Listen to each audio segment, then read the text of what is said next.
Okay. Here we are, little goofy ass. The pickup artist. John made a strong point. I wrote this like 3 nights before we shot this. I had a part-time job as a security guard, and I wrote majority of the skits, actually all 90 of the skits, on my laptop in this little. I guarded like big skyscrapers, but this particular skit. I wrote like 3 nights before, and I called John up. I was like, John, I got our last skit. I want to really do it. It's in the park. You know, I have to write around areas that we have, locations we can shoot in that we won't get caught. It's so guerrilla that, you know, we could get tickets for this. A cop showed up, and he let us go. He was on a bike, and he just didn't, he thought we were out, you know, just being idiots, you know. He didn't really notice the boom, the squibs on my chest that we made the night before. I was up till 3 a.m. I downloaded some information on how to make squibs on the internet, and this buddy, John, the guy who does all the graphics, John Van Boxtel, he was like, Johnny, I can build these squibs. I can do it. And he tells me that about us, just about everything. But he actually did. He built these things, and we are practicing our film career. And I figured, well, what the hell? Since we're practicing our film careers, acting, directing abilities, we should practice marketing at the same time. I really lucked out, me as a director, writer, producer, on getting the people I got. You know, Mark Pitchford for sound, John Burton for cinematography and editing, Maria O'Reilly for makeup artist, Matt, Brian Vogelist. He's so talented of a guy. Liz, all of them. You know, Elsa Robin, known as the Chalupa. She just helped me out. Everyone has supported me through thick and thin through this. And, you know, it's funny. I'm like, oh, I have GoofyAss.com, and people are like, oh, good luck. Comedy doesn't sell. Bullshit. Comedy sells. People are so stressed out in this goddamn world that comedy does sell, and I'm here to prove that wrong. John had his work cut out for him on this skit. This particular skit really, we had 2 cameras going, and it just, we did it in 2 hours, I think, believe it or not. We filmed it after The Constipated Man. We were doing 2 skits a day. On Saturdays or Sundays, because we all have full-time jobs. And I saw the raw footage, and I just can't believe how it came together. He really shows his talents here in this particular skit. The continuity and everything, if you were to watch the raw footage, you would be like, how the hell do you edit this shit? And he did a great job. It's one of my favorite skits because of stress in the environment. People just, all the problems in day-to-day work, you just want to just lose it sometimes. I mean, I don't know. It's not Frank, the guy who lent us this restaurant. We owe him big. He fed us unbelievable Italian food from home. This is right down on North Beach in San Francisco. He's a great friend of mine, the Nymphoman. We shot at 2 places. We also shot The Grandfather in this same building, in this same room. You saw the white doors, those white doors right behind Matt. We shot the 102-year-old Godfather 2 in one day.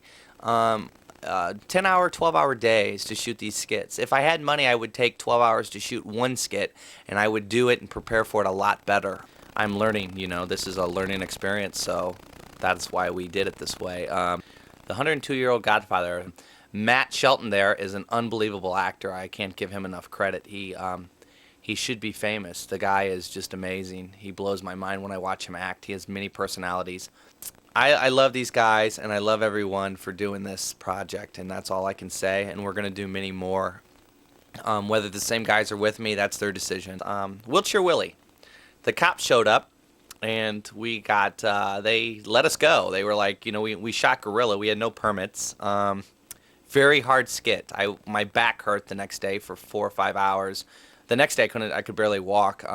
My feet are stretched out behind there, and there again we're being obnoxious and crazy. There's Brian with the fake wiener. He just does everything, and he's just a great actor. He deserves a lot of credit. We had many people watching that. All the people out on the street were crowding around. Buses were stopping, laughing. So I know we were onto something there with the head in the wheelchair. This is true, actual shit sounds coming from various asses of friends, but that is true nasty shit coming out people's asses. So I do want to say that. The Constipated Man was our first skit.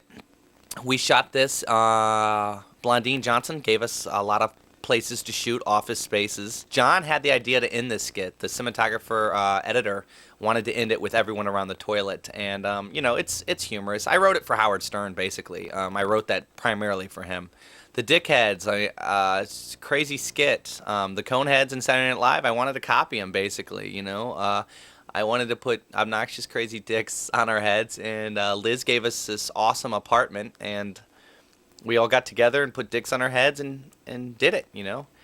The dicks have rubber bands around the head because that's all we could do. They would not stay on. They stay on if you don't have this bald thing on.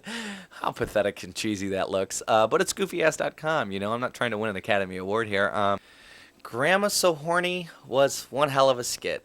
We couldn't get the mic working, which that was the second time around, so we improvised, used mics on the camera, which kind of sucks, so the sound you might find that's a little different quality. Finding a wheelchair in the city was a nightmare. It took me literally 6 hours to find a wheelchair. 6 hours calling every hospital, every place on the sun, and I finally found one for $50. There again, we did not have any permission to shoot in this particular skit. We were rushed. Brian acted great. He was tired. Makeup takes forever. For those of you out there that have never performed in this kind of field, makeup is just a nightmare. It just takes forever. And we're using this skyscraper building in San Francisco, and we have no permission at all. We just walked in and started using it. And it was just a crazy experience, you know. Later to come to find out, my accountant, as actually we were on the same floor he is on, and he was like, I watched you guys film, and I was like, wow. So it was kind of interesting, you know. There's my rooftop of my apartment building. Great, party up there a lot. I wanted to use this girl's voice from El Salvador because every time she talked, it just brought a lot of laughter to the crew. Her voice was cute, so I wrote that skit very quickly. There's Holly, our blow-up doll. She showed up all the time and never, ever, ever talked back to me. Unbelievable actress. Everyone was like, let's do it from this angle. Let's do it from this. John was like, I've done this many shots before. Let's bounce the light here and that. And then I'm a freaking nobody that's just trying to do something here. This skit I wrote for the gay people in San Francisco. I have a lot of gay friends, and they always go through this phase where they don't like to talk about it to their parents. And it's like, you know, you are who you are. Don't try to impress anybody. Just do your thing. And most of my gay friends do. So I wrote this, actually, very good skit, I think. You know, I wrote this skit, and I wanted to play gay, and I did, and oh God, I did so well. But anyway, it was interesting. I'm not gay, if anyone's wondering. I'm not. I just felt like playing the gay character. And the reason why I'm in a lot of these skits is because we need an extra actor, and actors are hard to find. They're hard to show up, so I acted a lot, you know, just like Robert Rodriguez says. You know, you try to have a small crew so you can keep it going. Here again, here's Brian. This skit didn't come out like I wanted to. It went a lot slower. It's just, I think everything we covered ourselves, it's just a long skit. I wrote it too long. I made it a 6-page skit. It should have only been, you know, 2 to 3 minutes tops. A page a minute, so I wrote it. I should have wrote it 3 pages. I screwed up royally, but everyone did their part. Liz, she's a great actor in the black shirt. Unbelievable actress. Really impressive.